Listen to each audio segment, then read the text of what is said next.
Fantastic. Thank you very much. Okay.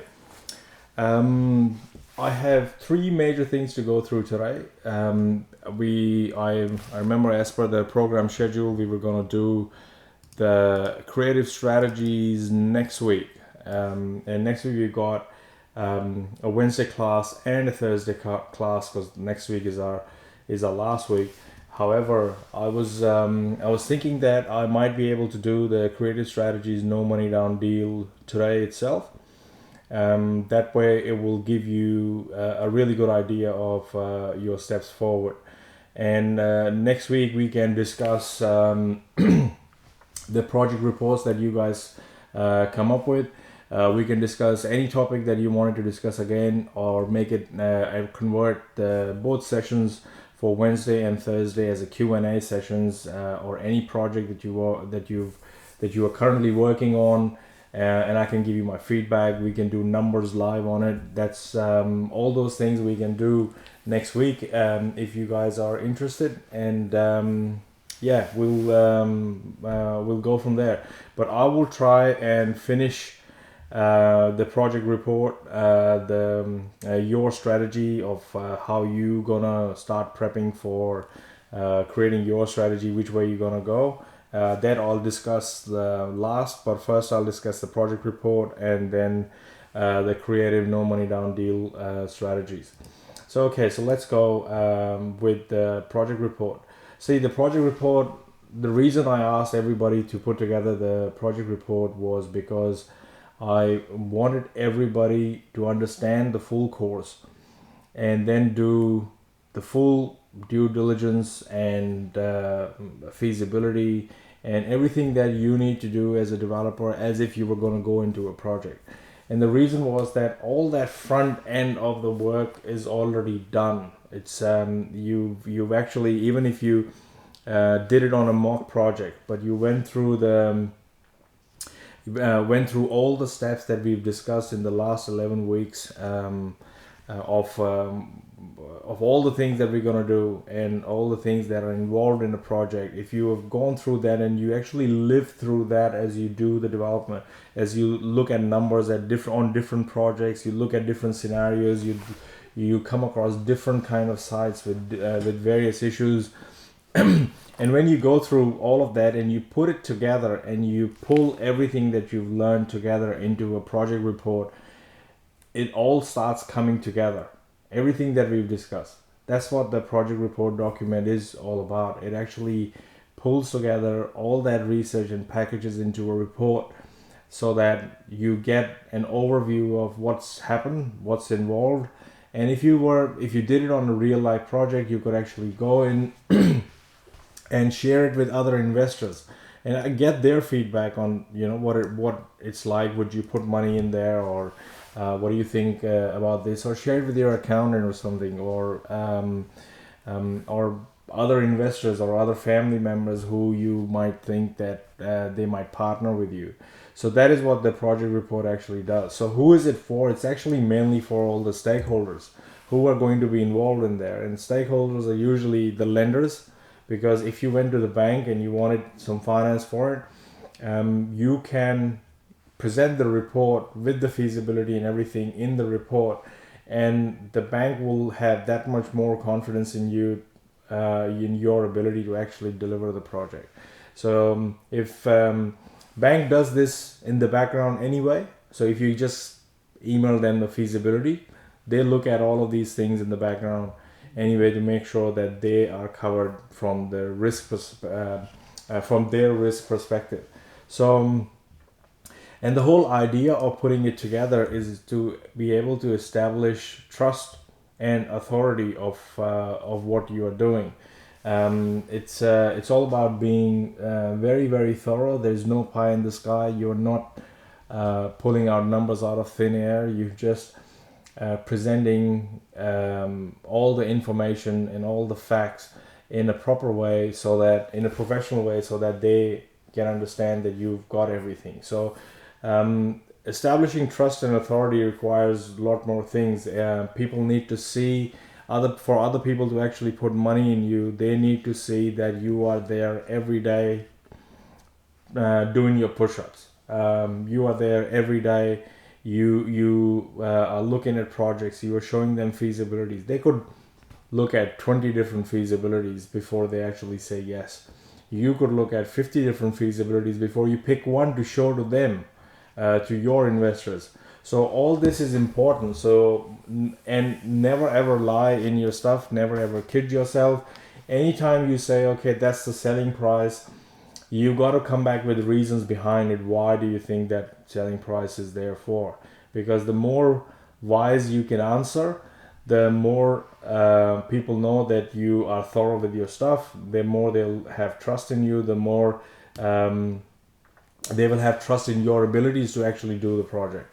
So you got to keep reading more, you got to do your homework, you got to go and find out details from different consultants, find out what they say.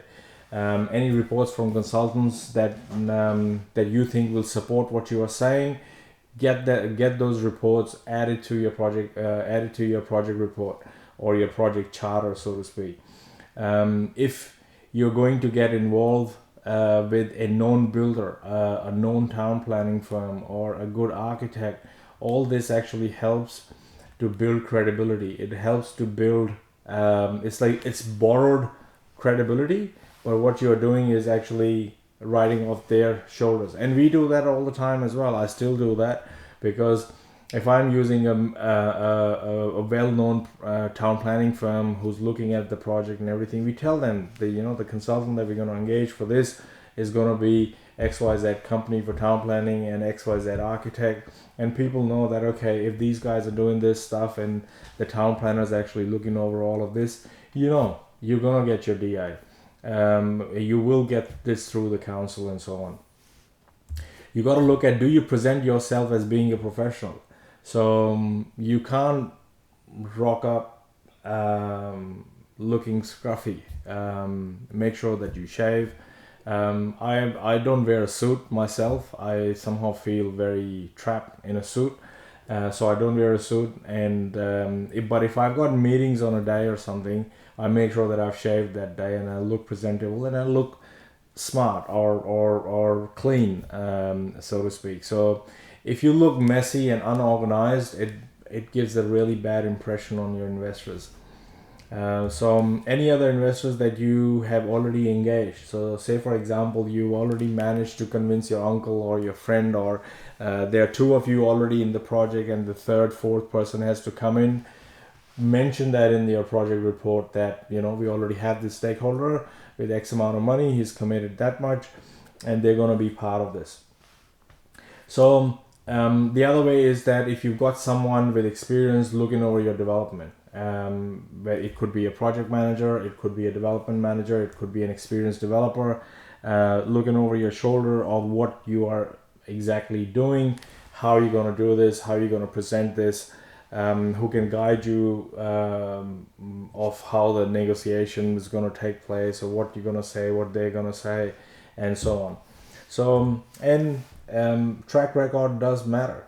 Now, I didn't have a track record when I did this, but what happened was, when I did my no money down deal, in which I didn't put any money of my own, got 20% equity in the project eventually made 1.3 million in profit. I got 20% of it without actually putting in any money. Project took 2 years, but I put in a lot of sweat equity. I did all the work. I put together a project report, exactly what I'm telling you now. I put together a project report. I answer all the questions that they asked, and we'll go through all these questions that you'll get asked when you tell your friend or somebody that do you want to do a partnership with me in this project, or you want to come in for a ride. So you'll be asked all these questions. So and at that time I didn't have a track record. I had only done a course. I was doing some mentoring, but I was doing a one-on-one mentoring with another developer, and all I said was, look, I'm doing a development, I've got a mentor who's looking over my shoulder, who's looked at everything that I've done, and that gave me credibility. The other thing that gave me credibility was that I was very, very thorough with the entire knowledge about how this whole thing was going to unfold, how are we going to do it. I had got written advice from town planners. I had got written advice from architect. Like I had schematics to show. I had done my numbers properly. I had done a fire sale scenario where everything's gone bad. Costs have gone up 5%. The sales gone down 5%, and even then the project showed a decent amount of profit. And that's how I did the project. That's how I did the no money down deal. And mind you, I had only signed a contract for a longer settlement for my Brisbane project at the time when I actually got into this no money down deal project. So borrowed credibility is exactly that. You can borrow it from consultants, you can borrow it from trades, you can borrow it from builders that you're going to work with or engage, you can borrow it from people who are going to look over your shoulder how you're going to do it, and that's how you start. It's not like everybody says that it's easy for you. Well, it's easy for me now, but it wasn't easy for me when I started. And I'm not joking. I have done every course there is out there on property in the market. Till date, I'm actually learning. I'm still learning. I don't think I've mentioned this in the class before, that about a month ago or 2 weeks ago or something, I started a double diploma in building and construction project management and building and construction management. Now that's a 1.5 year course, even if I sit and do it online, and I plan on finishing it in about 1 year. I've already started it. I've knocked down the first module, but I've got, there are 12 modules or something, including the electives or whatever. I plan on knocking down at least 2 or 3 modules over the Christmas break, so I can actually study. And right now it's a little bit difficult because I've just moved, but as soon as things get back on track, I will be looking at everything, all the details of how we're gonna do this. How am I gonna spend all this time? So maybe getting up 4 o'clock in the morning and studying from 4 to 6. And in your case scenario, you don't have to study, but you have to look at project. You have to do these numbers. And feasibility is very similar to doing maths. It's like the more you do it, the more practice you get, the more accurate you're going to start getting with your feasibilities. You have to look at all these different numbers, but you got to do a project. You got to get into a project. But before you get into the project, you got to tick all the boxes, make sure that you're getting in the right thing based on, you're making that decision based on facts and research and all of that. And that is the only way to actually reduce fear as well, because you have that fear of unknown, that how it's going to do, or I hope I don't get anything wrong. All of these things, they are natural fears. We go through them as well, but it's all about you. If you do all this research and if you make all these decisions based on information and everything, the fear actually reduces because the facts are there, and you're not kidding yourself when you're doing a feasibility, and you're not kidding yourself when you're doing when you're making these decisions. So in your project report, you got to have full detailed research. Everything that we talked about: location, the physical characteristics, the market, the state of the market, the supply and demand in your suburb, the capital growth trend, all the stats that we looked at, the auction clearance rate, vacancy rate, all these median values, what they are, what the capital growth rate has been over a period of time for that area. And when you do a feasibility, do 2 feasibilities. In the first feasibility, put the market value so that it's right at the time when you're doing the feasibility, not pay more for land now hoping that the market will keep going and I'll cover it. And a lot of people do that. I don't understand how, but a lot of people still do that, and that's kidding yourself.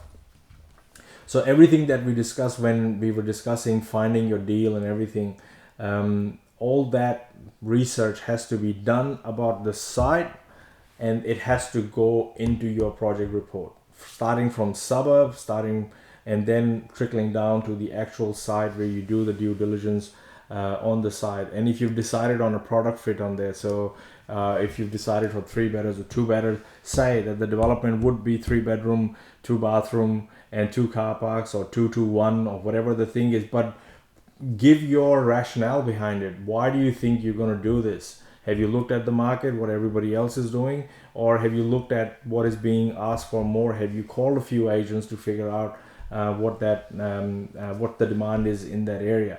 See, a lot of developers work in one area and then they get fixed to that area. At the moment, you're free to go anywhere. And for us, yes, the reason that happens is not that I can't go to western suburbs and do the project. It's because of convenience and familiarity. And right now, when I do a project, I don't have to go through all of these things over and over again for every project. But the first few projects that I did, I went through everything and like a bean counter, and I ticked off every box to make sure that what I was getting into was fine. But now, because I work in the Bayside area, I actually know the market. I know what a 3-bedroom will move for. I know what a 2-bedroom apartment will move for. I know the square meter rate of all the other developments that are going on in my area and what are they selling for. And then I look at an average, then I take the average out, and then I reduce the average and see, okay, at a reduced rate, that's what I make. At best case scenario, this is what I make, because your end profit result will actually end up between those two, the good scenario and the worst case scenario, and it will end up somewhere in the middle, because it should never end up below your worst case scenario. Your worst case scenario is, pardon my French, shit hit the fan scenario. When the shits hit the fan, you can't let shit hit the fan. But that's the scenario when even if shit's hit the fan, you still like the project and you wanna and you still be able to get some money out of the project. So your worst case scenario cannot be negative. It cannot be 2% development margin, because it just can't. Your worst case scenario has to be at least 10% or 11% development margin. Now, but this doesn't actually apply to a duplex, because a duplex only has a 10% development margin or an 11 or 12% development margin, because landowners want more for their land, because they already know that they can only put 2 on it, and hence the value of the land would be X, based on what each townhouse is selling on. So that's pretty easy. But anytime you start going above, like if you as a ballpark figure, if a project already has plans and permit, it should give you at least 15% development margin. Anywhere between 12 to 15, if you sit over there, 12 as your lower point, 15 and over as your good scenario, that project is doable. It can be done, but just make sure that you don't want to do a $4 million land purchase and then that project actually shows 12% development margin. No, a project that is between $1 million and $2 million and done, dusted, built, land acquired, paid off, units sold, 12 to 15% is good.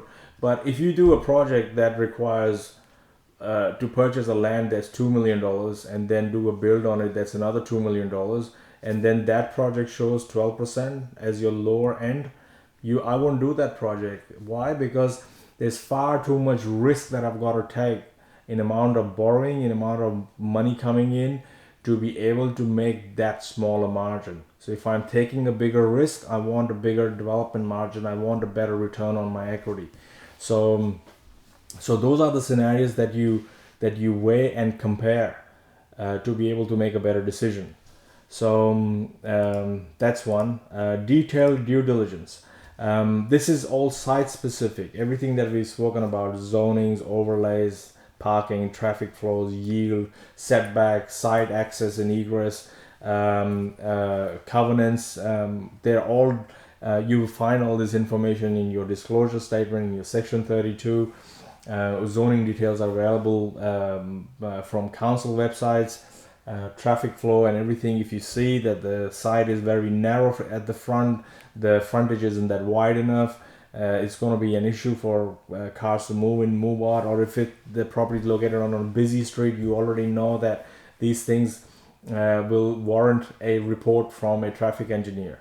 So these are the things that you got to put in. So if you've identified a few issues, make a few calls, talk to a few people, put that in your report that, you know, we identified that there was going to be an issue with the traffic, and we've spoken to this consultant, and this consultant says, you know, it should be all right, but they'll do a report later on. And if the consultant says it should be all right, that consultant should be talking to your architect, and you should be conveying that to your architect. Get the consultant to give you an email, and if you sign the fee proposal and everything, that consultant should be fine. And if you don't end up doing it, it'll cost you a bit of money, but you'll learn something. So detailed financial feasibility is paramount. It forms a major part of the report. It's got to be there. You got to explain all your assumptions, what assumptions you are making and why are you making them. Assumption could be, I could be able to get 60% LVR or 70% LVR on construction loan, or that's how I'm gonna fund this portion of the development. It all needs to be put together in your financial feasibility, and you need to explain them. And we'll go through some the project template as well. Most of all, it has to be professionally presented. So now let's look at all these objections that if you were an investor, you would be asking me if you were investing into one of my projects. And if you've got investors who are going to be putting in money with you, they'll be asking you all of these questions. And let's go through them one by one. The very common question, what structure are you going to use? That you find out from your accountant. I personally use unit trust when I've got unrelated parties, or I've also used, and I'm actually just about to use for another project, partnership between two trusts. Everyone's happy. There are two people involved, get a partnership. Get 3 different trusts, 4 different people involved, get them to form their own family trust. Get them to go and seek advice from their accountant. Their accountant will advise them what kind of trust structure or what kind of structure that they can use based on their specific situation at the time, and then do the development.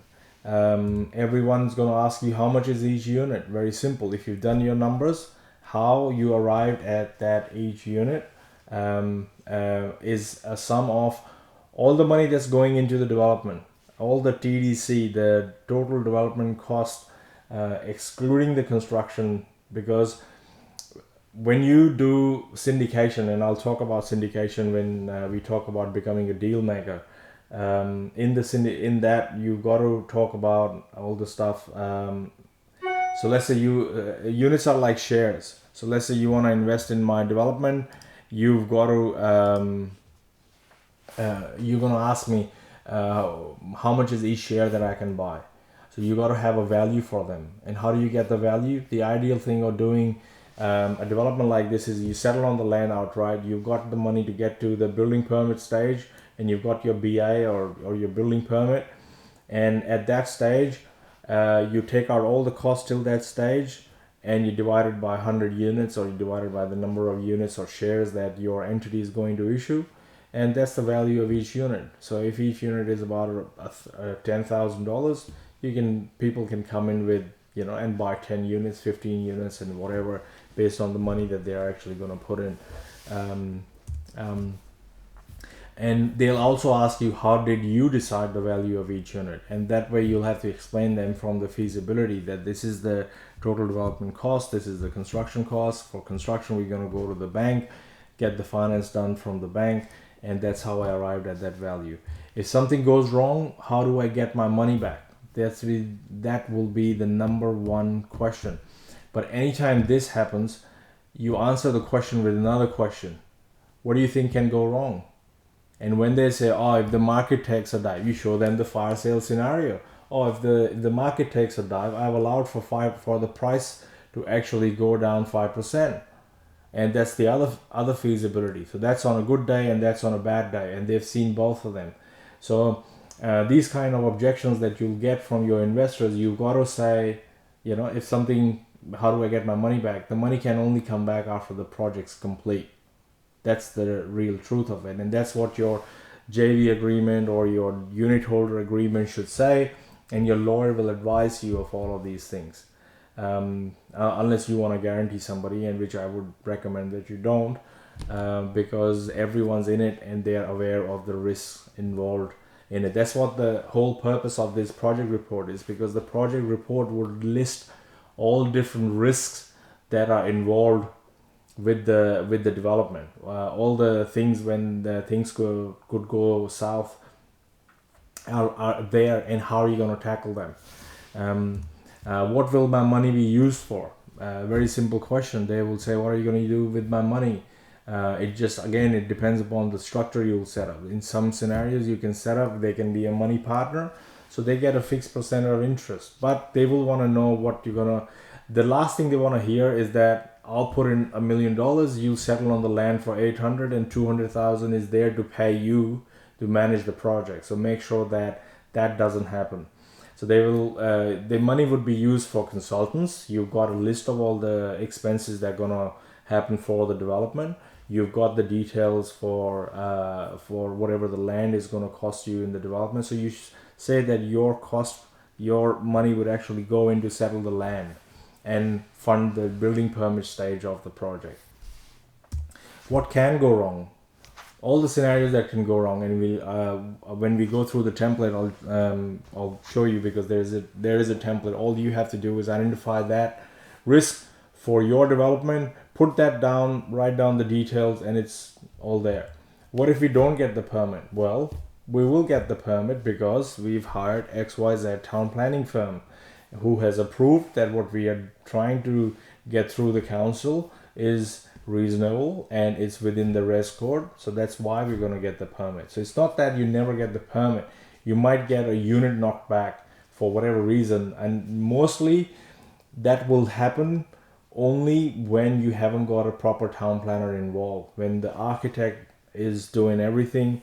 And this actually applies more towards as you start doing larger developments, because smaller, you already know, if you look at a block and the block right next to it has got 3 units on them, you know that you might be able to get 3 units on them, unless of course the zoning or the res code in that area has recently changed after a certain date. A very good example of that is that earlier it was 60% land coverage and all of that, and people were actually building it up to 60% without leaving any room for garden space. But now in Victoria, they've come up with 35% garden requirement. Now you go and figure that if you've got 60% coverage for land and 35% garden, you only got 5% left for your driveways and all the other areas that are going to be in there. So what happens is they say, okay, but what actually ends up happening in that scenario is that you either end up building a basement, or you end up reducing you can't utilize the full 60%.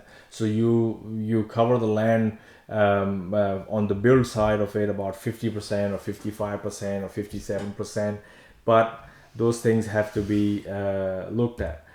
What if we get objections? What if you go into town planning and you get objections?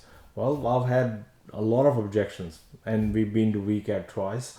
And but so long as you've got a town planner and an architect and they comply with the res code, these objections in 9 out of 10 scenarios, or 90% of the scenarios, they can't really do much. It does end up in WCAT or QCAT or wherever, but it doesn't actually go any further than that, because you have complied with the res code. So they might say, I think it's risky. Well, life is risky. There are no guarantees with anything, because property development is you start off with one feasibility, and by the time you finish, if you end up between 5% of what you had decided, you've done really well, because things change. Sometimes the settlements take longer. There are stuff that pops up, and that is why that fire sale scenario that you've got, where the prices can go down and costs can go up 5%, it covers all of these things. There are contingencies required. So there are contingencies built into construction blowout, construction cost blowout as well, so that it covers for all the unforeseen scenarios that can take place. Another question that your investor will ask is, can I hold units in my super fund? Well, you are not a super fund advisor, and I would advise that you don't ever say that yes you can or yes you can't or whatever. In my experience, and I can tell you this from, I've been asked this question like 500 times. If the development entity has a shareholder that is a super fund, it's very difficult to get finance for your construction. The reason is super funds are actually are governed by different kind of laws, and the lender can't have a recourse clause on that. So they can't get super funds to actually guarantee that it will be funded. So there are different ways around it, but you got to check this with your accountant and your broker, because the moment you've got a super fund holding units in an entity, they will not let it go through. They will not lend to that entity directly. There are ways around it, and you can talk to a specialist person, not super person, but you can talk to the Superman about this, who specializes in super funds. So so I can't advise you on this, otherwise I would have. And there are different scenarios and different ways to get around this thing, but you need to go and get written advice from a super fund specialist who can give it to you in writing. And then once you got it in writing, then go about doing it. Will I get taxed? How much? Well, how much is dependent on that person's overall scenario, their individual tax return. That's why we use unit trusts or family trusts, so that the entity that's doing the development just distributes out everything, and then it's up to the person who's made the money to be able to go and do their tax returns themselves. So you can't advise on something like this. You're not an accountant, and you'll have to tell them politely that, look, you'll have to check this with your accountant, because if you make money, you're going to be taxed. There is no escaping that. Do I have to guarantee the loan? Now that's a very common question. A lot of people will ask you if they are partners with you in the project. If they are the director, they have to guarantee the loan. If they are not the director, and if you go to the top 4 banks, they may not have to guarantee the loan. However, if you go to a second tier or a third tier lender, all shareholders and unit holders have to guarantee the loan. So it depends upon who you're going to reach out for finance. So if they are the director, they have to guarantee the loan anyway. Doesn't matter who you go to. If they are not the director and they are just a shareholder, and you end up with a second or a third tier lender, they will still have to guarantee the loan. But if you go to top 4 banks, they only look at the directors. They don't look at the shareholders. If they say, I don't want to guarantee the loan, well, if you're not going to a second tier lender, don't make them the director, then they don't have to. But you need to explain it to them. They'll ask you, how does the commercial loan work? So I have actually just spoken to my, I'm doing a syndicate very soon. And I've just spoken to my bank manager that we deal with. And he said that, look, if you paid the land out completely, and whatever your construction is, so if there is equity in the land, so let's say your land is worth $5 and it requires another $10 for construction. So if you go to the bank with the land that is unencumbered, it doesn't matter. They will look at your serviceability at that stage for commercial loan as well. For them to be able to give you the construction loan, to start construction without pre-sales.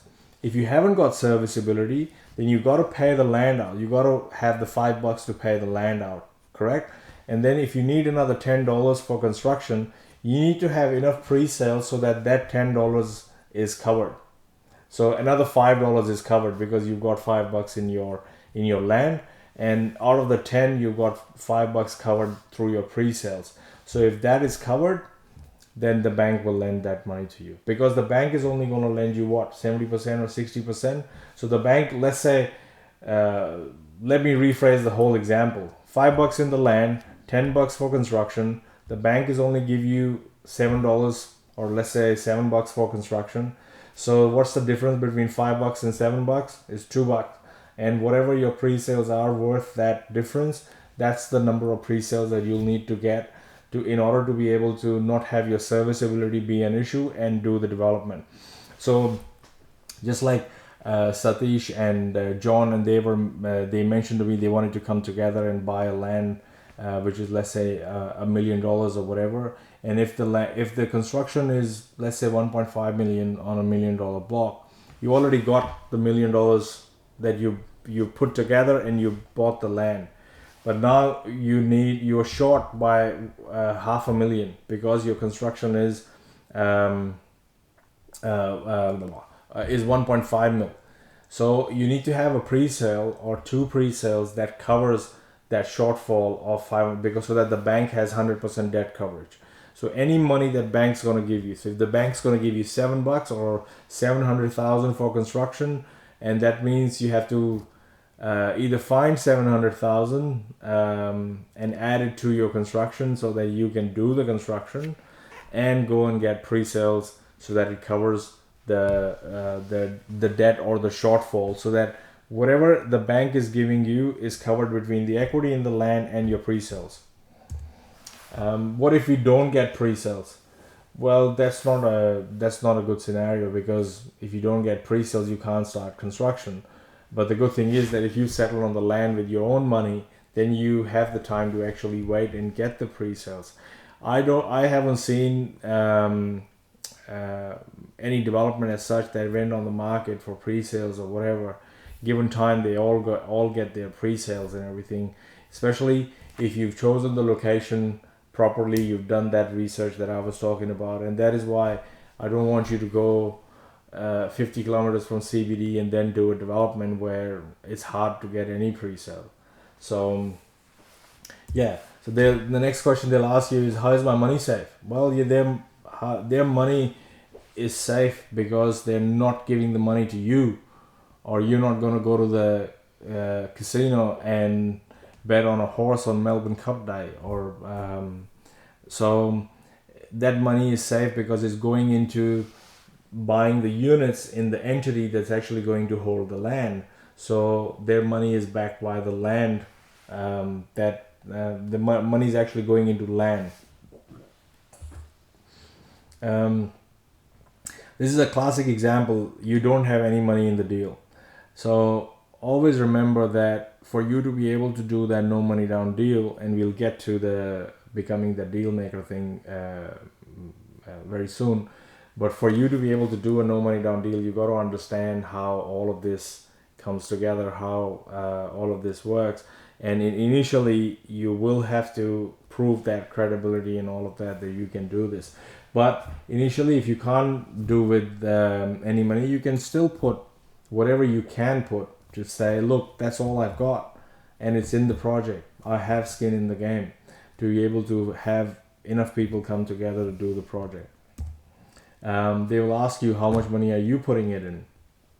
So you can tell them, that's all I've got. I can put in 50,000, and that's all I've got. And 50,000 for me, you have to tell them that, that whatever you are putting in is worth to you. I reckon even $5,000 is worth to me, is a lot of money for me. Even $5,000 is, because $5,000 is $5,000. I just can't throw it away. So if you put in $50,000, that's a good hurt money for a lot of people, including myself. I get hurt with $5,000. So even $50,000 is good. who are the directors, why are you the director, all these things they're going to ask you. I don't want to be the director, that's also fine. If they don't want to, you have to tell them that yes, it's your neck on the line if you are not the director. How often are unit holder meetings held, or how often the project meetings held, and then you can explain them how you plan on having all these meetings, or when you're going to have these meetings. How do you communicate with the stakeholders? Are you going to send them an update every fortnight or something? How often do you communicate with stakeholders? Are you going to call them? Are you going to email them? Are you going to send them a report every month? That's what happened. We had XYZ meetings, and in the meetings we discussed this, and all of that. To what extent are stakeholders able to contribute to the decisions of the development team?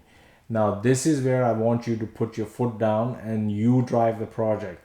Those people who are your investors, unless they already have more experience than you do, it is more likely that you know more than they do already.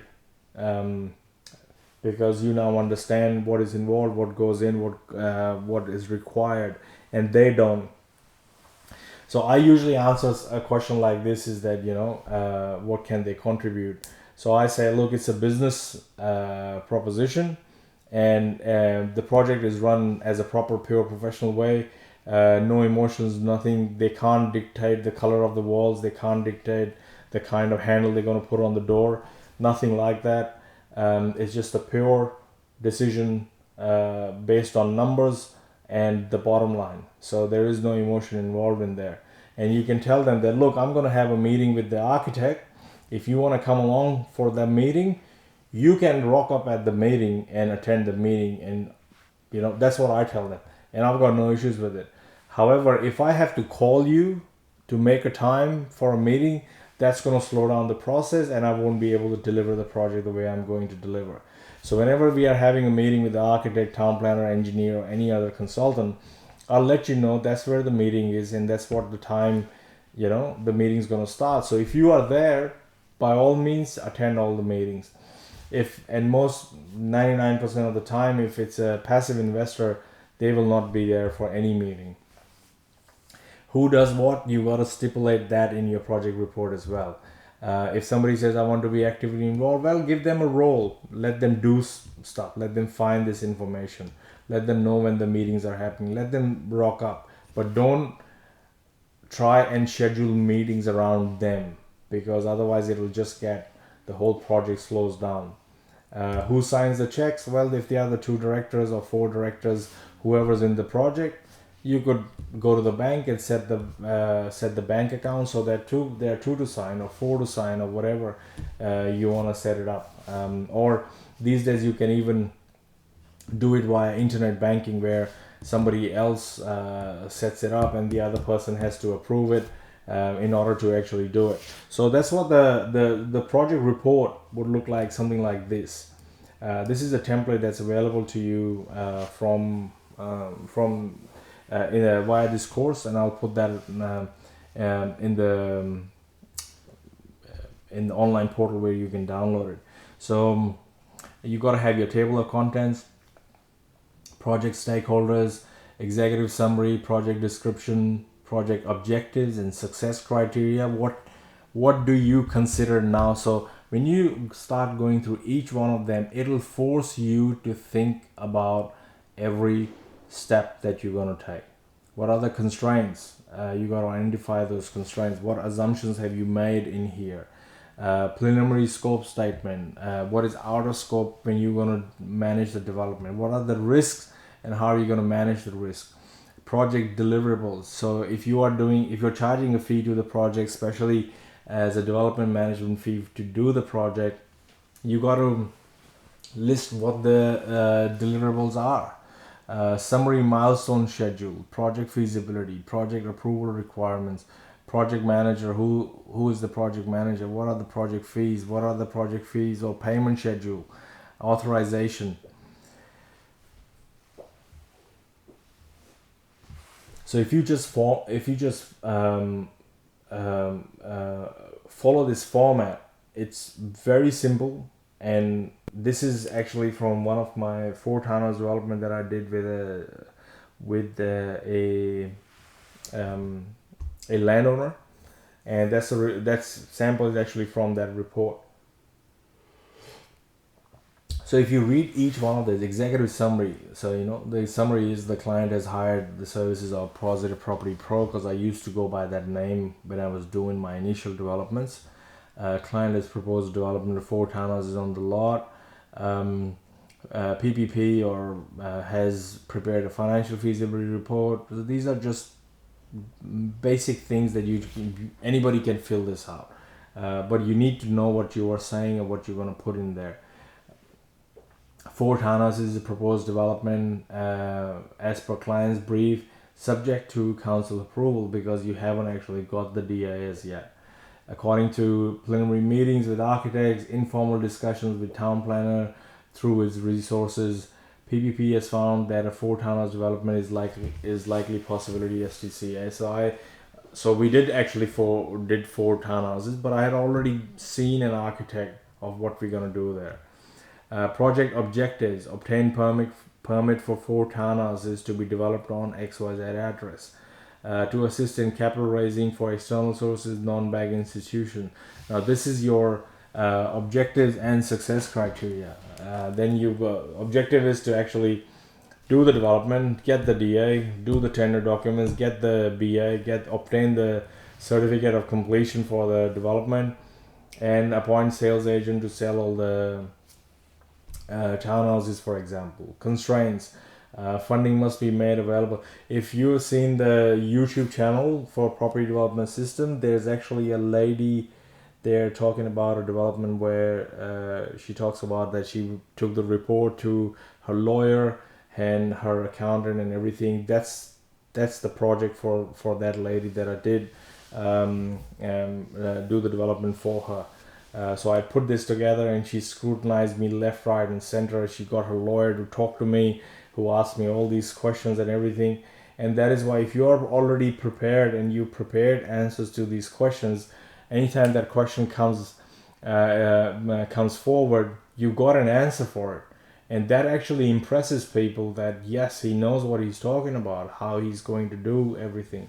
So what are the assumptions that you've taken?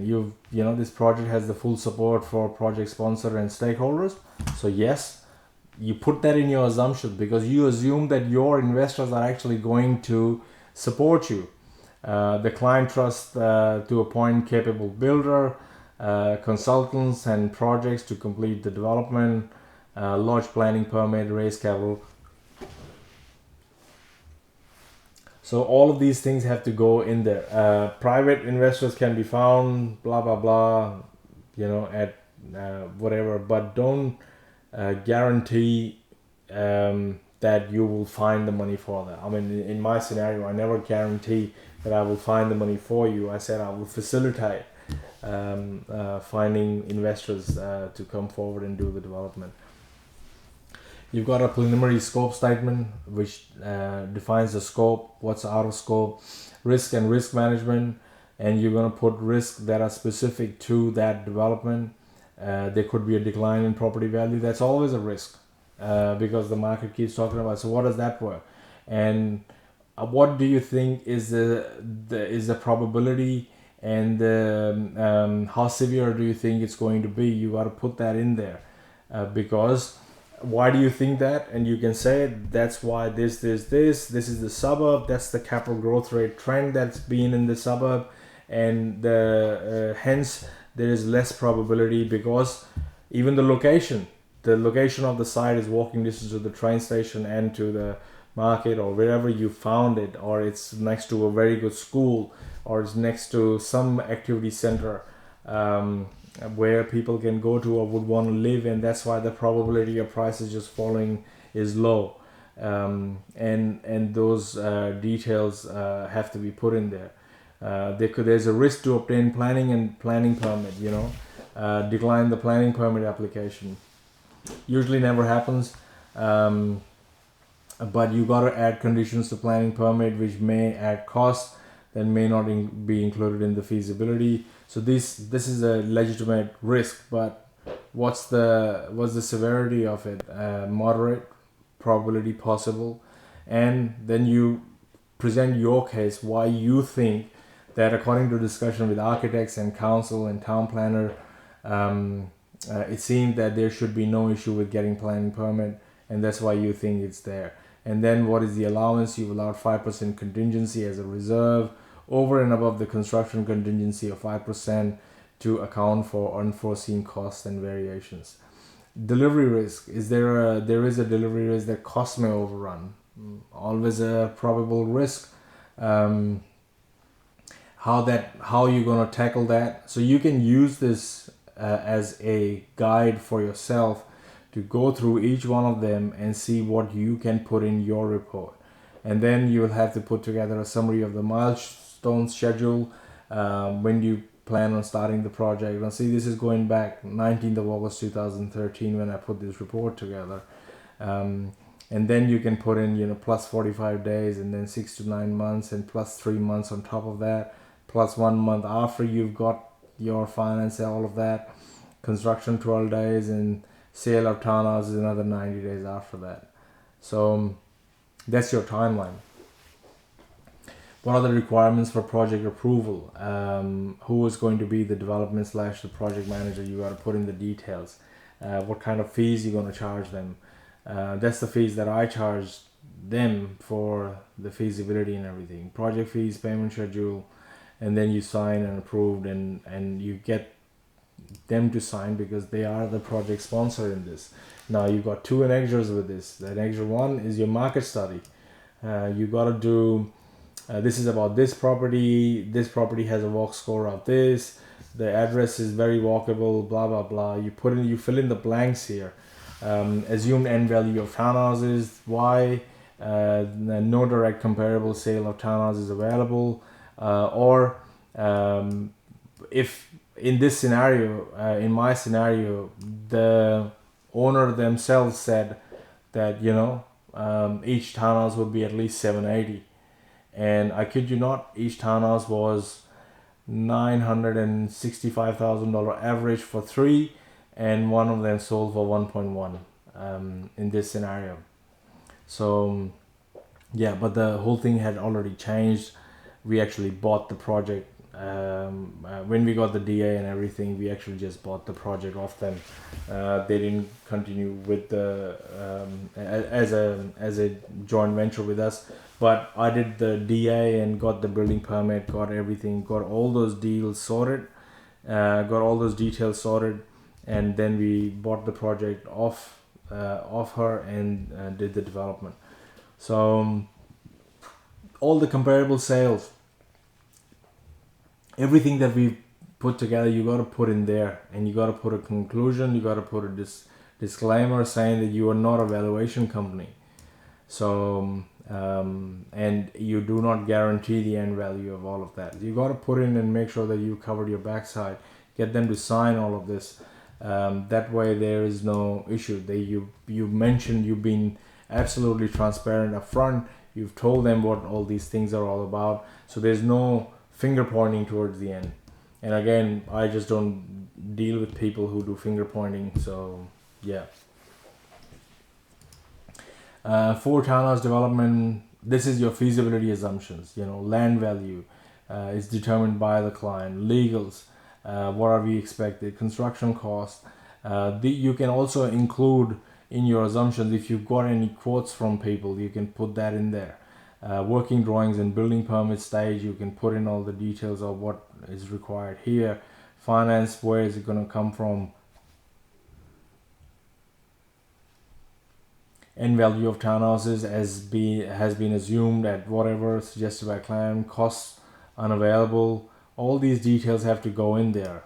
And then finally, you got to have your financial feasibility as part of this this project. Now you already have the financial feasibility application, and you will very soon have access to the online feasibility application. I think I'm keeping my fingers crossed. I'm actually in testing right now, and the front end design is being done right now. So you'll get access to it, and you'll be able to print out this report from the application. So this application is like a sample report, but the one that you already have right now, you can do a feasibility like this, and this is what it'll give you in that. So you have to include that in your project report. Anyone's got any questions regarding the project report? It'll just give me some break because I've been talking for about an hour at a stretch. Any questions? Anybody would like to press the button and ask any questions? Okay, Ashley, give me 1 second. Okay, Ashley, you're on mic. Yeah, can you, about guaranteeing the loan, is it not possible to have there's already the land, which is the bank has first mortgage, or whatever they call it, on first claim on the land. Yeah. Can you not insulate an entity, a development entity, such that if the business goes sour, the losses that is contained within that entity, so that you're not selling your own house to cover this construction loan, for example? Yeah. You understand what I'm saying? So I would have thought at some point, maybe this requires a lower debt to GRV ratio, or what have you, some other way, or more pre-sales, or what have you. But is it always the case that the director of the development entity needs to personally guarantee the full extent of the loan? So if there was a severe Spain-like collapse in the property market, you'd be taken to the cleaners. Yep. That is a full possibility. However, you got to look at what is the likelihood of, like a complete collapse like that in Australia. That's one thing. Second, anytime there is the first thing that's actually going to happen is all your profit is evaporated. So if you've got a good fat margin, before they can actually come to you, everything that you have built, and whatever the profit was, and if the market takes a dive or you got a discount to actually get rid of your stock, you will lose all your profit first. So the first thing that will evaporate is your profit. The second thing is the bank will first sell the development, even if the bank only sells it for the amount that's due to the bank. And if that's the case, it'll always be less than the total number of units. You know what I mean? If you're doing 4, 5, 6 units, it could be that by the time you sell 4 units, the bank is out, and you've got 2 units still left over before they can personally come to you. So that development that you are developing, there is brick and mortar there. There are units there that are built, so they all have to be sold, and the first right is for the bank. So the bank's gonna come in and sell that first. Okay. So it's very difficult for the bank to come and start liquidating all your assets and declare you bankrupt, because the bank will never lend money to you unless they feel that it is all covered. You know what I mean? And if your development already truly covers the equity in the development and the profit in the development and the units that you are actually going to build on it, if all that is already covered, how will the bank come to your personal assets? It doesn't, because it stops where it's paid out. Okay, but regardless of that, there's basically no way you can't just go to a bank and say, "Fine, I'll pay a high interest," or "Nope, I will." Nope. They just cannot get out of that. You cannot restrict losses purely to the development entity. Yep. You can't sandbox that thing. Absolutely. No bank, not anymore, whether it's third tier, second tier, no matter who it is, it's the only unsecured loans are the loans. Even those get you to personally guarantee that you'll be paying this, and their fees and everything start to multiply. So nobody will lend you money without your personal guarantee, no matter which bank you go to. But a personal guarantee, unless you actually become that big a conglomerate or that huge a company where, it's a massive company and they look at all the details. So I'll give you an example. We deal with this massive company from Singapore, and over there, directors don't personally guarantee projects. Each project is about 1.6 billion and so on. They've got contracts with the government and all of that, and they don't personally guarantee any of that because the company is big enough. It's of course. So a lend lease type company would, the directors of lend lease not personally guaranteeing these projects. They are contained within their development entities. So I'm just not sure why there's at the small end of town you can't do the same thing. I mean, if the numbers count, you got your pre-sales and what have you, at some point the risk is worth it, I would have thought, from a lending point of view. So anyway, you're saying it's not possible? No, I haven't come across the other question. The other question I've got is, can you, let's say you buy the land yourself with your own money, and you've got a 12 months delayed settlement and so on, and you're coming close to settlement, you've got your DA done, you've got your pre-sales done. Can you withdraw equity such that the debt to GRV ratio goes back up to that 65%? You can. Because if you're to do... You can do that? You can do that, but it will then again depend upon your serviceability at that stage. If you've got serviceability...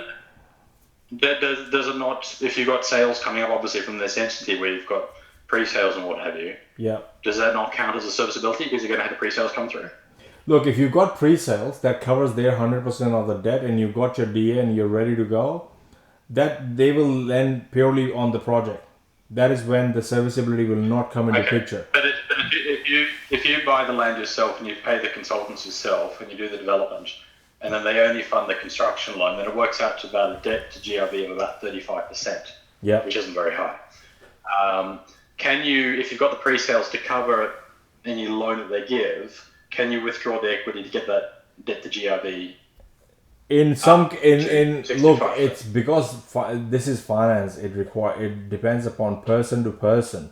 I have scenarios where the developer actually funded the entire building permit process, and then when the finance for construction was approved, he actually withdrew all that money back and paid and got his money back instantly because the bank then funded the building permit as well. You know what I mean? Because based on that GRV, he had actually put in more. Based on the loan that they approved, which was greater than the total construction amount required. So So it is possible to withdraw that equity and put it into another project. Correct. You can, but it just depends upon lender to lender and your situation as well. Right. So. Okay, all right. Thank you. That's my questions. Yeah. Yep. No worries at all. Thanks, Ashley. Okay. Anybody else would like to ask questions before we start? Okay, Neil's here. Yes, Neil. Yeah. Amber, I just wanted to ask a question around when we spoke about guarantees earlier. Yep. Just to clarify the position, if you're using a unit trust, what's the position with directors versus beneficiaries? Or are you suggesting that the unit trust would set up a new PTY Limited company to do the construction? See, the way I do it, we've got a corporate trustee on the unit trust, which is a corporate trustee. Corporate trustee is nothing but a proprietary limited company. And if I'm the director there and I've got 3 shareholders, and if we go to a top 4 bank, they will just get me to guarantee this, and the shareholders don't need to guarantee anything. So long as I've got my pre-sale, so long as I've got enough equity in it based on my financial situation, they may not need to require any guarantee from the people who are just the unit holders or beneficiaries in there.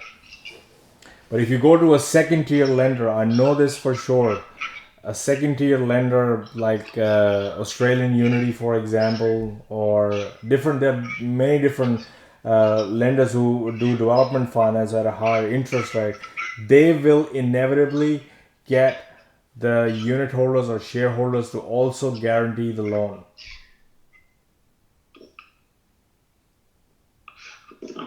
just Don't. to clarify, Yeah. if you were setting up a new entity for a joint venture, it would be set up still as a trust with a corporate trustee.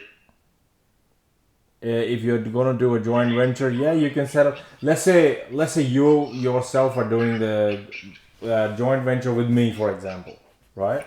So I would come in with my family trust. You could come in with your family trust, and the two family trusts can also come together and set up a third entity, which is a partnership.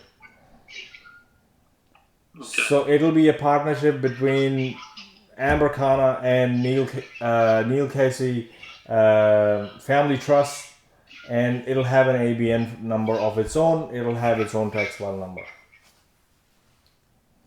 So that entity will actually do the development. But when the profits come in, based on the shareholding, let's say it's 50-50, 50% will be distributed to Amber Khanna's Family Trust, and 50% will go to Neil Casey's Family Trust. Okay, and then if you took that further and we had 3, 4, 5 shareholders, Yep. You'd use the same setup of a partnership, or you would work something differently because You it's could, not really a partnership. let's see, if you've got more than two parties, if I was doing it, I would do it in a unit trust and get every party to have their own family trust, and the family trust can buy units in the development, so that it's just one unit trust that does the development. Yeah, okay.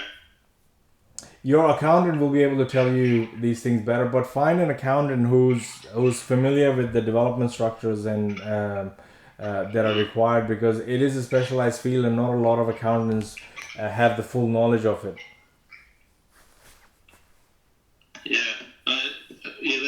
That's great. So it's the setup that we actually have now with our business with the other shareholders is a unit trust.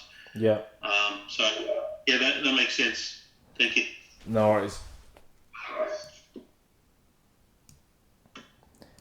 Okay, 1 second, Shane. Yes, Shane. Yeah, Amber, my question is on a similar vein to the private investment, but it's more around if you have someone who's keen to invest in a project, but not for part of the project return, but just for a fixed return on their money. Yep. Fixed percentage return. How do you then structure something like that? Do you set up a loan agreement directly to the entity that's doing the development? Yeah. Could you explain how you do that? We do this all the time, but all we do is you get a loan agreement that loans money to your development entity at a fixed percent interest, and the money comes in there. However, whoever is loaning you money, the moment there's a loan agreement, they're gonna say, "Oh, I'll check it with my lawyer." And the moment they go to their solicitor, they're gonna say, "Oh, what's the security?" Because the lawyer has to cover their backside, and they want security. Now, when you go for construction, the bank will not let anybody else have a first mortgage on it. And the only way you can give the person who's lending you money is by giving them the first mortgage. But what you gotta explain it to them is that, look, take the first mortgage now. I'll lodge the thing. But when it comes to construction, you'll have to take the first mortgage off it, so that the lender who's gonna give you the money for construction can lodge the first mortgage. Because a lender will never lend you money as a second mortgagee. Okay, so in that situation then, either you can offer any other property that you've got and say, look, have a first mortgage on that property, but you're lending money here. Once the development is done, I'll pay you the 10% interest or whatever you want to pay them, and then they can take the first mortgage off the other property that you've offered them.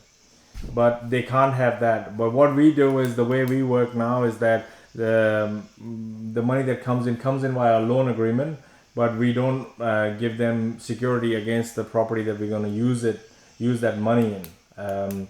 We've got Maven Development. So Maven Development signs a loan agreement with wherever we get the money from, and it's Maven Development that's liable. So, but even in Maven Development, we have 3 shareholders and 1 director. all three of us sign that loan agreement. But Yeah, so that loan agreement is personal, signed. it's a personal guarantee and all of that. It's my personal guarantee and two of my partners' personal guarantee. But it comes into Maven Development. For Maven Development, we use it in whatever project we want to use it in. Okay, so the security on that is a personal guarantee by you or by the directors of your company. Yeah. But just previously, you were saying that before that it could be guaranteed by a first mortgage on a property, but not the property that you're doing the development in. Correct. So their solicitor is going to saying personal guarantee is not enough. You need to get a guarantee. You need to get some sort of security. It has to be against the security. And when they start talking about security, well, we don't have any other property that's available that we can offer as security. You know what I mean? So that's the time when that personal money that's coming in becomes a problem. But what you also can do that I did with another project was that we formed a partnership custodian company. We formed a company which was a partnership custodian. And what all the investors did was put money in that company. Then we did a loan agreement between the partnership custodian and the development entity. And the partnership custodian had first mortgage, but we actually explained it to all the investors in there that it's fine, no problem. You keep the first mortgage on the land, no worries at all. However, when we start construction, you will have to remove your first mortgage from there so that the lender, whoever's coming in to lend you money on that development, on to the development entity, can have the first mortgage on it. So you gotta get them to remove that when you're ready for construction, because you tell them, look, I can't build this thing if you have the first mortgage, because I have to go and get money from the lender to be able to do it. But you gotta bring it up front. You can't wait till the end for everything to come together and then you start talking about it, because that becomes an issue. But if they know upfront, most people will agree to that. Who are borrowing you money, and you have a personal guarantee as well. Do you have a situation where once you get to construction stage, that you use private investors to fund the construction instead of needing to go to the bank, and therefore offset the need for pre-sales? So using private equity to fund the construction rather than bank finance? Yeah, it's a very good, but however, just remember that anytime you fund, we can do that, and if it's available, but usually but the construction amount is usually the larger amount of what the money that you actually need to do the development. And you'll set it up in no differently. If the same people lend you 10%, let's say lend you 100% of the money that you need, the total development cost, including the land, including construction, including everything. So let's say you need 3 million to do a project, and you borrowed the 3 million from them. But the problem is, usually with these things, the money, if it comes in, let's say 3 million is ready, you got to have all of it ready, right? Because you can't be in a situation when you go halfway through the construction and you are waiting for them to come up with the money. Correct. But if the entire money is for construction is in on the first day, you're paying interest on the whole thing from day one. Whereas when you go to the bank, you're paying the money based on your progress payments, not on they approve the full limit, but you only pay interest on the progress payment, not on the entire amount. But if the project's got enough money and it can still afford to pay interest on all of that, do your math. If your numbers say, yes, I can still afford and do this and still make money, by all means, that's the easiest scenario. Yeah. Okay. So, and just a final question then on that. Would it be, from your perspective, from a business perspective, you have, let's say I don't know, say 3 million, 1.5 for land, 1.5 for build, and you can get 3 million in private equity as an example. Yep. So the potential to fund the whole development, land and construction, from a business perspective, would it be smarter then to say, take those 1.5 and use it to buy 2 blocks of land at 1.5? Absolutely. Absolutely. You make money then to do the construction on both. Absolutely. No, I would do 2 projects. In fact, I might do 3 projects with 3 million. I'll tell you the reason why. The more you leverage off a bank or a lender, the better return on equity you can get. Your return on equity will go up. But if you fund the entire TDC with your own money and do the development, your return on equity will be equal to your development margin on cost. Yeah. So that means your money didn't work hard enough. You funded everything, you had all the money, you funded everything, but that means you only made about 15% on return on equity, which is the same as your development margin. Yeah. Okay. No, that makes sense. Thank you. No worries at all. Give me 1 second. I'm coming to you, Elaine. Yes, Elaine. Hello? Amber, yeah, I got 2 questions. Yep. The first one is about when you get investors funding, assuming you got 3 investors in the project. Yep. The first one can commit the required amount from day one. Yep. That's fine. The second one can commit part of the money, let's say 30% from day one, and then on a sort of a 30% 6 months interval, and then another 40% at 9 months interval. Yep. And then the third investor can only put in 10%, and then let's say the 90% close to when the construction will start. How do you think this deal can be structured? Okay, just give me 1 second. I'm gonna grab an Excel spreadsheet and I'm gonna start writing down what you are saying. Yep. Okay, just give me some ballpark numbers. So let's assume 150 grand each investors. How many investors? Would be 3 investors. Okay, 3 investors. Yep. Yep, 150 each. And let's assume the return on equity is 60% for 12 months. 60% for 12 months. Okay, so that's your return on equity. Give me the profit. Correct. What's the total profit? I don't have any real fees here. I'm just as an example to get a bit of an idea. Okay. So the first one, for example, is he will be putting, let's say, the total amount from day one when the units will be allocated to him because he got the money ready to go. The investor number 2 is, he might be putting 20% from day one, and then let's say 30% 6 months time, and then the rest is after, let's say, 3 or 4 months time. Yeah, whenever the money is required, yeah. Correct, as an example. And the third one is like the worst case is, he put, let's say, 10-20% from day one, Yeah. and then the rest is, I would say, close to the 10 or 12 months. Okay.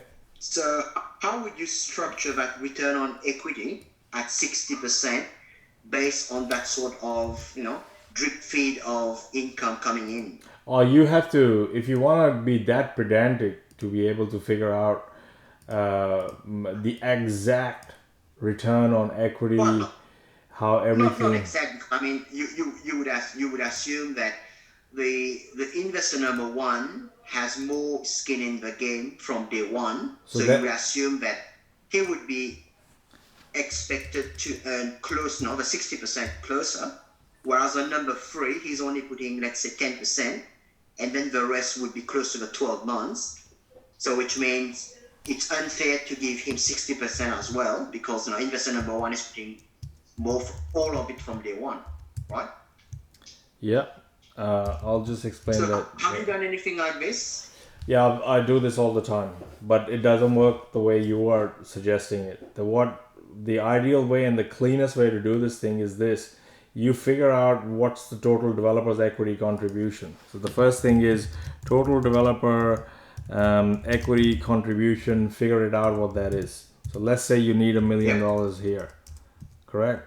Sure. Once you've got $1 million, you figure out who's going to hold what percent of the share. So if someone, let's say party 1, and then you've got party 2, 3, 4, whatever you've got, you figure out who's going to be holding what percentage of those shares. So let's say 30%, the other one's going to have 20%, then this one's going to have maybe 15%, and the last one's going to have maybe, another 35% or so. So you figure out this is the money, this is the total developer's equity contribution required, and that's what I need to raise. So you do that and split that into this percentage. Sorry, I'm doing the wrong question. You split that and say, look, this is the money that I need to do this development. But then split your cost based on what you're going to need in DA. So let's say in DA, for DA you need only maybe about 15% of the cost. And then at land acquisition you would need another 50% of the cost. And for building permit you would need another 30% of the cost, or whatever is left over in that scenario. Let's say 35% at that stage. So that at that stage, and let's figure out what these costs are. So that times your percentage, you got the percentage. So that means you need 150,000 and 50,000, and that based on the money that you need to come up with from your own pocket. Now split that 150,000, multiply that. Again, I've got to do this, multiply that by this, and then you know that each investor needs to pay this amount of money at every stage. This again would be this times that, and then you figure out who's paying what at what stage, and that way you've got a fair breakup based on the shareholding of what everybody needs to come up with. So all this is your cost. So let's say this is your developer's equity contribution that you will have to pay. Now this stuff here is then actually split based on every stage, what every investor will need to put in based on their shareholding or their unit holding.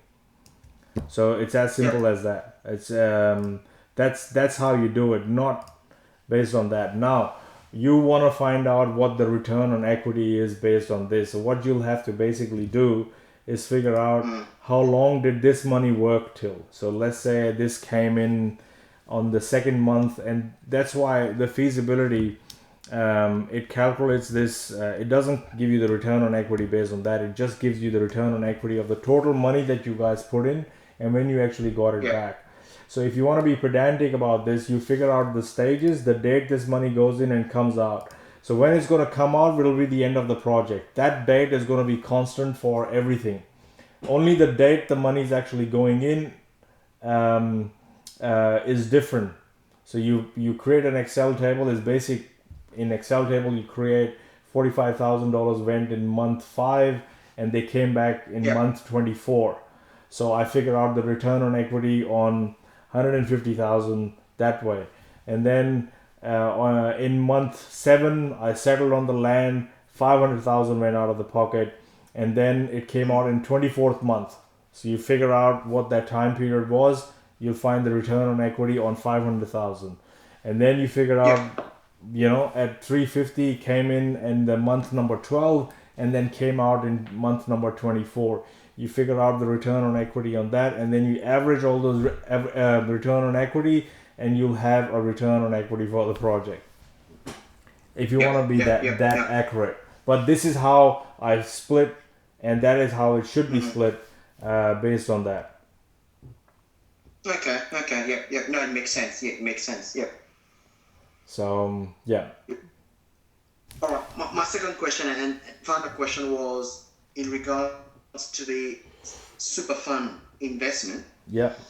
So you were saying if one of the investors' money is coming from the self-managed super fund and they are not a director of a unit development trust, Yeah. the bank will not lend the development company Yeah. funding. Yeah. Is that right? Correct. So let's say this is your corporate trustee, right? Mm. This is your Yeah. corporate trustee, and this your corporate trustee, let's say, is the corporate trustee for let's call it this XYZ Pty Ltd, and that is the trustee for this thing. So let's do Yeah. that. Sorry, I'm just doing it in Excel. As trustee for, and let's call this XYZ unit trust, right? So when you got Yeah. investors there, 1, 2, 3. So let's say you got investor 1, then you got investor 2, then you got investor 3, and then you got investor 4. Now these are investors trusts. These are all different trusts. So let's call it Elaine, let's call it Ashley, let's call this Satish, let's call this John. They are all different family trusts. They're all holding units. But then I come along and I say, look, mate, I have a super fund, and I want to hold a unit here in this trust. I want to hold a unit here. So let's call it AKSMSF. This is my self-managed super fund. I would not allow this. I would never allow this to happen. But if it must happen, what I would do is I will put this here and set up a new trust over there. So let's call it AK Family Trust here. And Yep. the beneficiary of that family trust, I would make that self-managed super fund.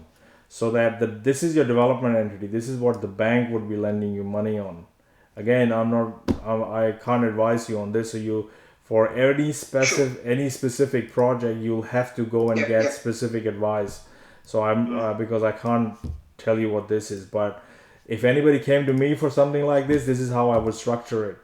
I would put this at an arm's length, because if, for example, these people have to guarantee all of this is another step down. Okay. So I need. So I will this need could that be AK this could family be a trust. family trust, or this could be any other entity that Be a trust. whatever, it could be whatever the Yeah. beneficiary of that trust, or I would buy shares in this proprietary limited company, and then put this one level down. So it's actually at least a level down. Yep. Okay. Yep. No, that's fine. Yeah, I just need to clarify this with the accountant. Yeah, but that's just a good pickup. You must All right, clarify thanks, this Andrew. with your accountant. Sure. Yeah, definitely. Yeah. Well, Okay, all done. Thank you. no worries at all.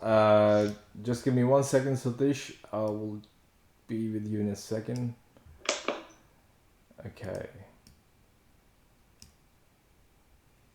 Yes, Satish. But the example you gave earlier, where there are 4 parties coming together, Yeah. my question is around. Yes, we will target $1 million land to acquire. We Yep. will understand the split among the parties in the percentage. I'm good with that. The question is around: what is the industry best practice? Do all the parties have the money up front, or do they service as and when required, like the 15% for the DA? Do they have come up with the 45,000 at that point, and then when it's time to settle, they come up with the 150,000? Is that how you would recommend, or you would suggest come up with all the money, lock it away in a trust, in a bank account, and then draw money as you need? I'll answer this with another question. How well do you know these other parties? Not very well. Say that they are new acquaintance. Well, then I'll say get everything up front, because you don't want to be in a situation where one party says, "Oops, sorry, I haven't got the money." Sure. So the more projects you do, the more comfortable you are with each other. Let's say all four of you are doing a project together, and you all come together and you do a project, all good, and then you do another project, and then you do another project, and then after a while you know that XYZ has got my back and I've got his back, and then you can wait for the money to come in as and when required. But the first project that you are doing, I would say get a JV agreement in place now. Get the JV agreement to stipulate exactly who's doing what, and when the money is required. And if it's required up front, get it up front. To be comfortable, I would require this money up front, so that at least we can reach the DA stage without any hiccup. Or in my scenario, because I'm definitely going to build it, I would have surplus money to do the building permit as well. Okay, good. And when we get your project template, is there allowance for this? Is there any text and wording around this I can refer to? No. This is you can in the project report you can say the joint venture. Please refer to the joint venture agreement, because you need to go and see a lawyer to put together a joint venture agreement between the two of you, or three of you, or four of you. Okay.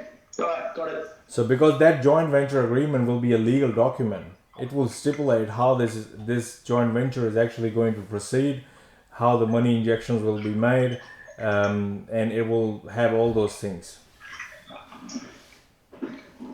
Thanks, Amber. No worries at all. Okay, any other questions? Okay. Because we spent about half an hour on this is a major, there is a lot to cover and discuss in this scenario, and I'm pretty sure it's going to take me at least an hour. So what I'm going to do is, let's talk about what is your strategy going to be, and what are the things that will influence your strategies, and we can pick this up next week on a Wednesday night. And on a Thursday night, we can have all the presentations for all the projects. So I'll leave that for tonight. I wanted to cover this, but we've spent about an hour and a half already. So for the next half an hour, we can discuss what the strategy is, because this is a shorter module, and the things that I want you to think about and really stress over. I saw, I felt that a lot of people asked, a few of you asked, and you were very scared or apprehensive about, not really scared, it's normal to be scared. I don't want any one of you to feel not scared. Feel the fear, and but the more research has already gone in, as I've said it number of times, I'm like a broken record. The more time you spend on this, the more confident you will be, and the less fear would there be, because you've done the homework properly. So, and a big part of all of this, I think the major part in this industry is about the mindset. I would recommend the 12 laws of success that we did on the first class. I would recommend that you guys all watch that video again. Or if you have other stuff on mindset and everything, by all means listen to that. But you have to have a very strong mindset and a will to improve these things. You got to promise yourself that in 12 months time I will not be where I am today. You will not be where you are starting off with. So that mindset is a massive thing, because you're expecting good things to happen.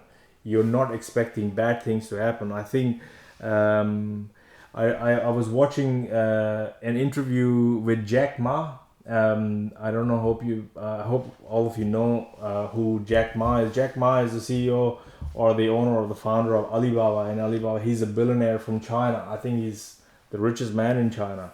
Apparently, he's in the top 10 list or top 20 list of the world's richest people now. And he was saying that he had a chat with Bill Gates. He had a chat with a lot of other billionaires, and the one thing that was common among all of them was they all expected good things to happen. They all expected things to turn out well, and that's how these that's how these entrepreneurs actually become billionaires, because they first of all they solve a problem on a mass scale, and they're always forward looking. They're always looking to on the good things of it, on the good side of it. So if you keep telling yourself good things will happen, it'll be great, it'll be fine, it'll be good, you gotta keep going with all of this. So you gotta ask, can I do this, and why do I want to do this? And you gotta write down all the reasons of why you would really want to do this, and you gotta reason, what if you don't take any action? What is the outcome of that? Write down, take a piece of paper, divide that in 2 columns.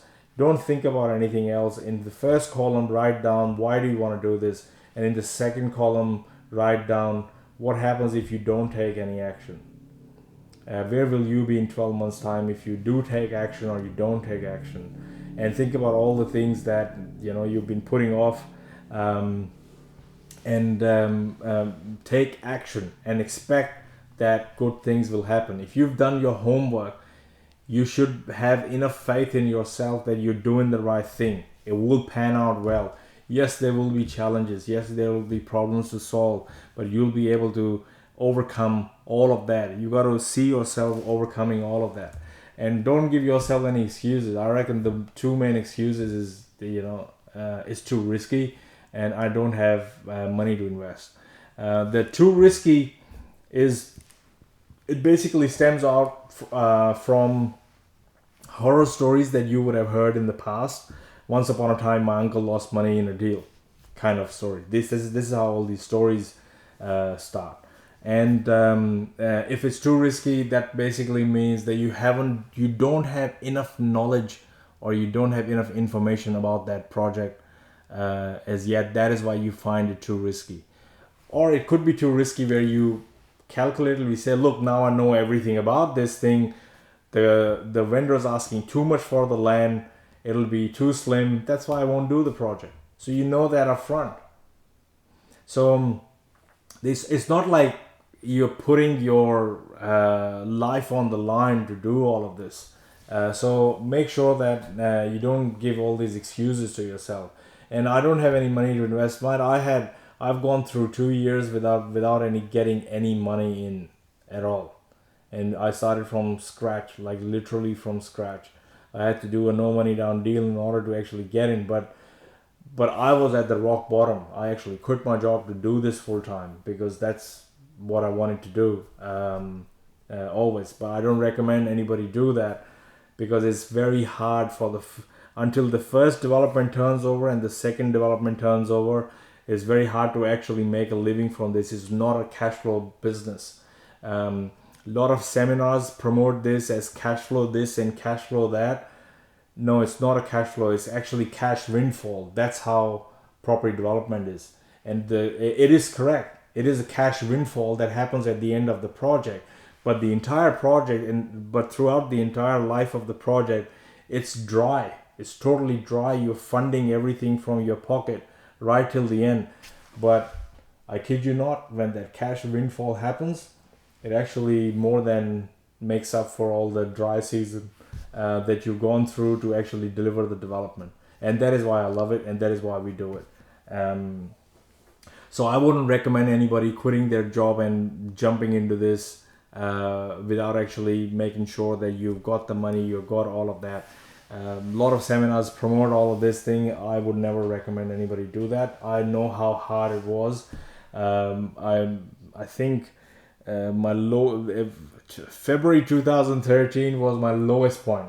where I was focusing on the glass half empty, and I was really low. What have I done? I've quit my job, and how am I going to do this? How am I going to do that? So I was in that panic mode, mode at the time. So, but you go through each day, learning more and making decisions and taking actions that take you a step further. So you got to become that person. You got to read books. If you want to do no money down deals, you have to first become that person. You got to read as many books as you want. Take courses. Learn to invest in your mind. You got to become a deal maker, and we'll talk about becoming a deal maker next week. You got to be someone's time partner. There are more people with money than there are people who actually know what to do with it. And if you become that person who is the person who knows what to do with the money and how to turn the money around and get other people return on it, you're solving a problem. And so long as you're solving other people's problem, there will be people there who would want you to solve their problem. And don't worry about these people who say that you work for me and I'll give you the money and this or that. Don't deal with them. Don't deal with them at all. You will find a lot of people who will trust you so long as you show them that you know what you're talking about and you are thorough with it and you are genuine yourself. That's the number one thing. Have money versus no money. No money is greater motivator to achieve more. In my scenario, that was the thing because I didn't have the money and I had to make this business work. And have money, people tend to get lazy. So if all your bills are paid and it's your life's comfortable as it is, you already have a job that gives you what you need, this is going to be harder because you'll say I have to do this. No, you actually get to do this, and you gotta look at it from this point of view, that do you want to stay where you are and be comfortable all your life, or you want to do great, like you really want to do great financially. If you want to do great financially, you got to step out of that comfort zone.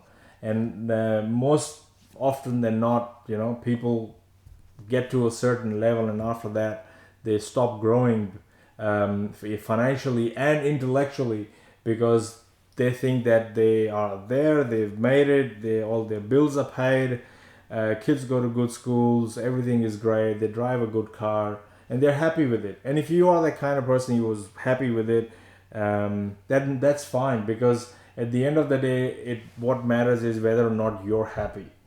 And you got to be happy in all situations, good, bad, whatever. You got to learn to train yourself, because when you get into development, you have to learn to be comfortable being uncomfortable, because there will be scenarios and situations where you don't know how the whole thing is.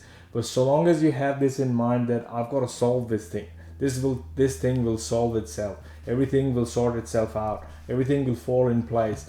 If you've got that kind of record playing in your head, I promise you will get through this and your development will be done. And once your first development is done, you're gonna say, gosh, I can do another one. And so strategies are to make all this money. You can own a business or work a job, but when it comes to property, you can go to mining towns. I wouldn't recommend anybody, or do renovations. That's too small. And right now it's it's a long-term strategy, and by the time you pay the taxes on what you make, it's not worth it. I once upon a time it used to be a good strategy. I don't think it is now. Land subdivision, highly specialized. Unless you've got experience in it, it's very hard to get funding on this thing. I was talking to my bank manager, and he said to me that there are developers who are massive, who've done big developments, but they've never done a subdivision before. So the bank's actually knocking back their loans because they've never done a subdivision before. So highly specialized. Student accommodation, never ever develop. I would never develop a student accommodation. The reason is that once you develop something like that, the banks do not lend money on something like that. And and the value of that asset will not appreciate with your capital gains or your capital growth that happens in that area. So it's like a cash flow kind of strategy. A lot of big investment firms do that, and in future you'll see, I was reading an article somewhere, by 2027 or 2030 or something like that, there will be special purpose built rental properties that will be owned by investor groups, and those properties will be built for renting out, and they will be run as businesses, as cash flow businesses, so it can be rented out and people can live there. Or you do creative deals. I would recommend property development and creative deals because that's what you came here to learn. So you got to look at what your goals are. What are you expecting? What are you doing? And I think most of you already have them. Whoever I've spoken to has talked about that, this is what I do right now, and later on I want other people, I want to be able to replace my wife's income or my own income, and be able to have a surplus income coming in. Or in 5 years time, my business I'll be wrapping up my business and I want another stream of income coming in. Well, if you start now, in 2-3 years time, you will not be where you are. That much I can promise you. That you will not be where you are right now if you keep going after this thing relentlessly. And initially it is very frustrating initially, because all the projects that you look at, you're gonna say, oh, it doesn't stack, it doesn't work, there's something wrong. All these things will happen, but have faith, keep looking, because we still keep looking at different projects every day. I do maybe 4 to 6 feasibilities on different blocks of land, different projects, and they don't stack up. And you got to continue doing that to be able to have that confidence. Or you can then, the market is a lot of people who've come on the market with plans and permit, they can't get any finance for it, and they want the developer's margin as well as part of the land thing. But let them sit on that block and don't end up paying that, because right now the banks, all the valuations that when they come in, there is no uplift left on the land value, even after you've got the DI and everything. There is no uplift, and the bank then slashes off that, okay, instead of $2 million valuation, your valuation is only 1.2. You paid $800,000 more for land, which is basically you paid for the uplift or whatever you're gonna make. It's already gone. So the bank's gonna lend you based on $1.2 million valuation. So be careful with especially with something that has plans and permit.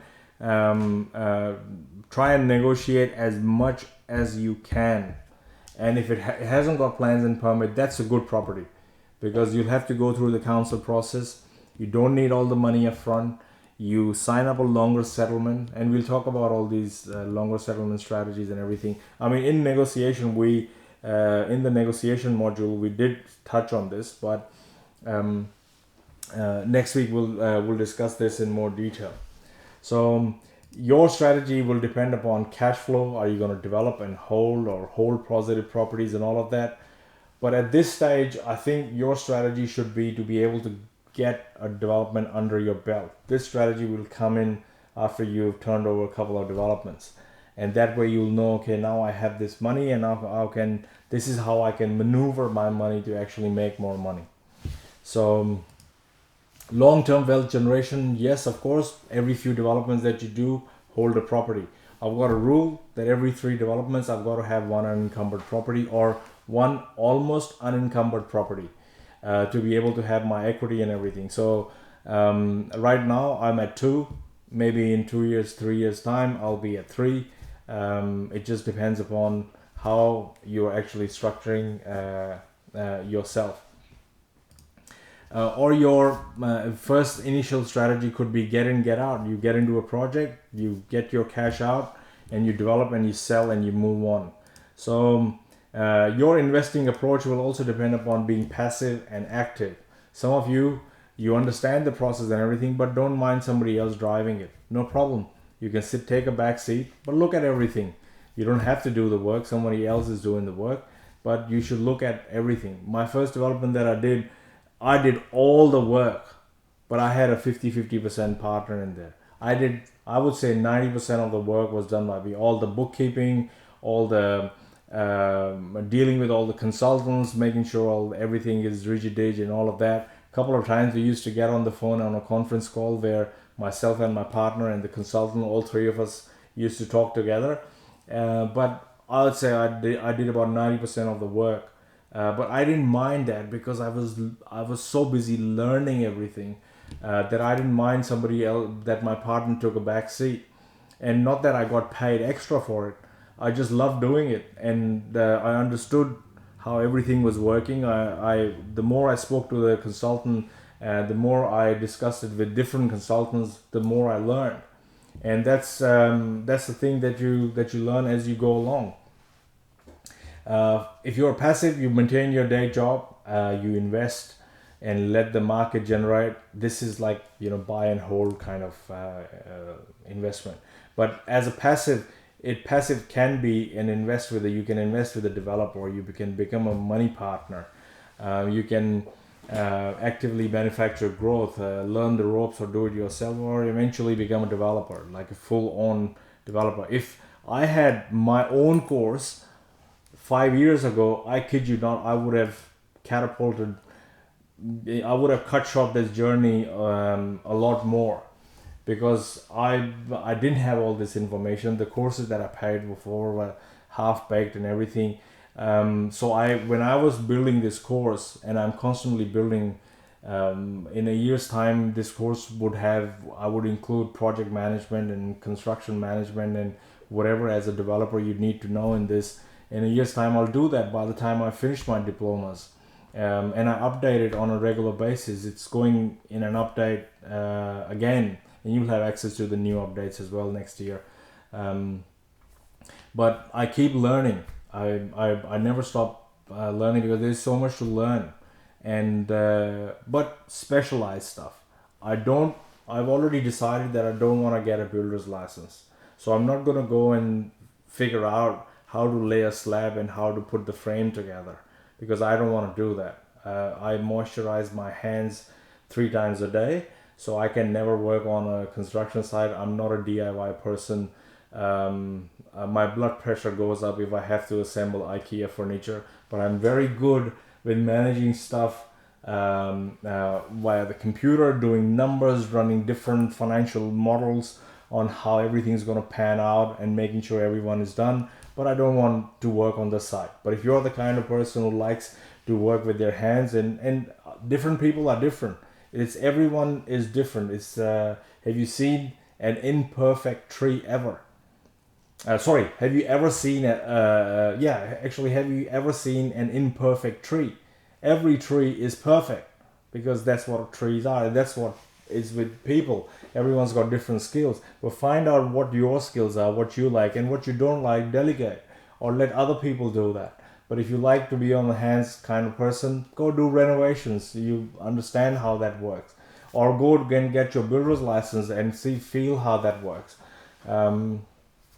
So specialize in what you do, and keep learning more about it.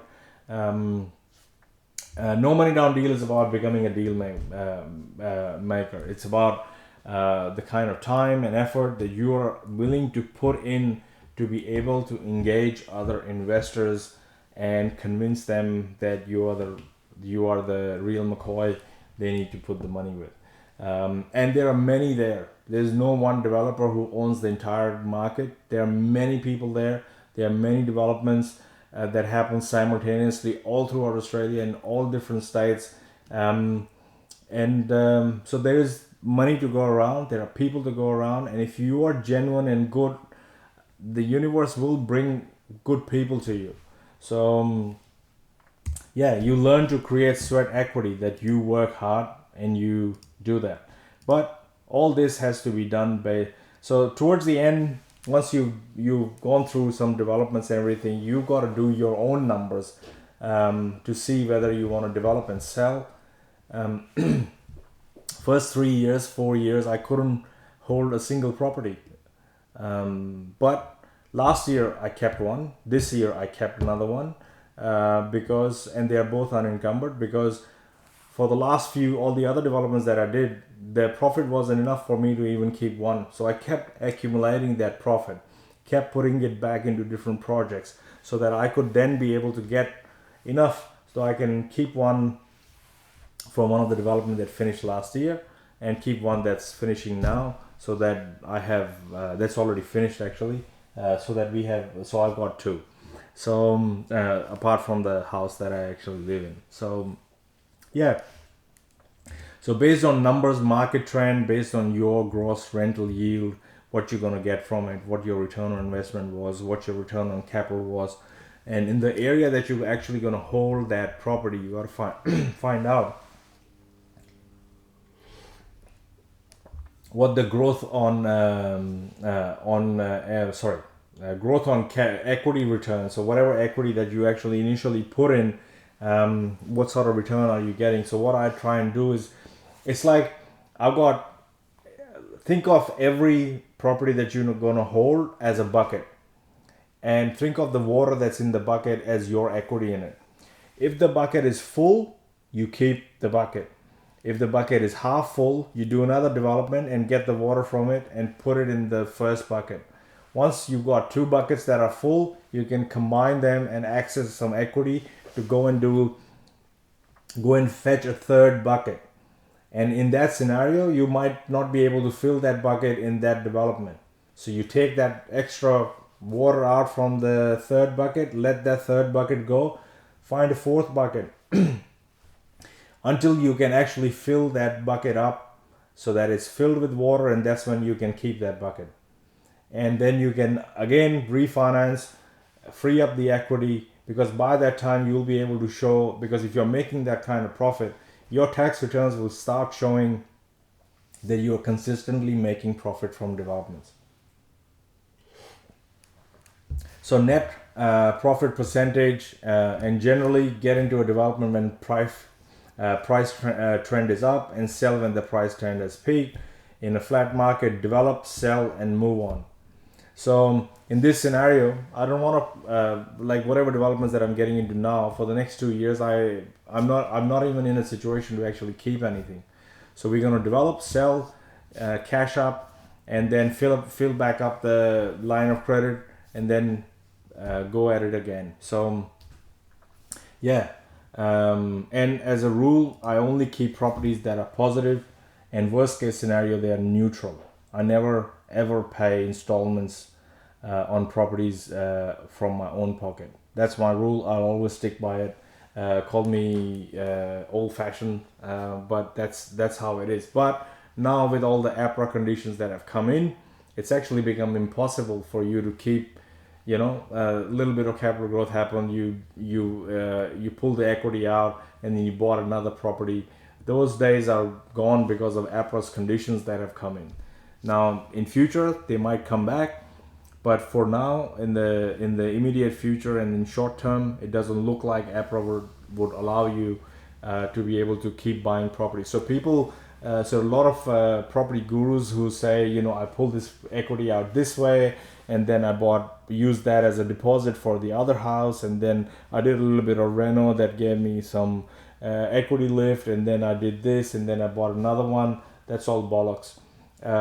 Trust me, you don't want to be in so much debt. You don't want to say, I have a portfolio of $20 million, but mate, I actually own only $2 million of it, and I owe $18 million I'm $18 million in debt. So you're at any given time, make sure your credit cards are paid all the time. You basically always have a full bucket. So you have to work towards that. It doesn't happen on day one. You have to continuously keep working towards it. So that would be the end of this session today. Anybody else who would like to ask a question, I'll be happy to take the questions.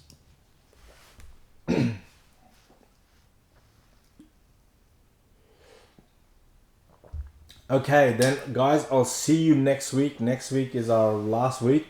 However, don't worry about it. If it's required for me to do another week, I will do that as a bonus. But next week, the first Wednesday's class is going to be all about no money down deal, and it will take me about between the Q&A and between the session, it will be touching along almost 2 hours. So next Wednesday is no money down deals, and Thursday is going to be presentations on whatever you've come across. Don't stress too much about this. Whatever you can come up with would be great, and we can discuss them. All right, no worries at all. We'll see you next week.